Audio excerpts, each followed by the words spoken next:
இன்று சஷ்டி விரதத்தின் 5வது நாள். இது தெய்வீக வீரசக்தி பெருகும் நாள். 5ஆம் நாளான இன்று முருகன் தன் வேல் சக்தியுடன் சூரனை வெல்ல தயாராகும் புனிதமான நேரம் இது. நீங்கள் முதல் 4 நாள் சஷ்டி விரதத்தை வெற்றிகரமாக முடிச்சிருந்தா சுவாமிமலை முருகனுக்கு அரோகரான்னு கமெண்ட் செக்ஷனில் கமெண்ட் பண்ணுங்கள். இந்த வீடியோவை சஷ்டி விரதம் எடுக்கிற உங்கள் ஃப்ரெண்ட்ஸ் அண்ட் ஃபேமிலிக்கு ஷேர் பண்ணிவிட்டு மறக்காமல் நம்ம சேனலை ஃபாலோ பண்ணிக்கோங்க.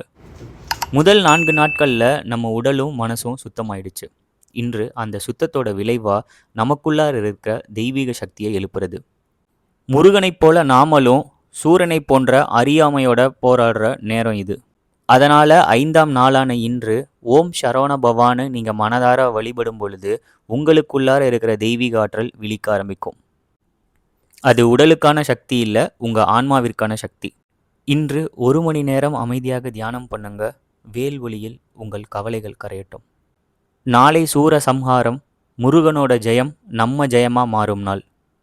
விரத உணவாக பால், பழம், இளநீர் எடுத்துக்கோங்க. சஷ்டி விரதத்தோட 6வது நாள் பற்றி நாளைக்கு பார்க்கலாம். உங்களுக்கு ஏதாவது சந்தேகம் இருந்தால் கமெண்ட் செக்ஷனில் கமெண்ட் பண்ணுங்கள். நன்றி, வணக்கம்.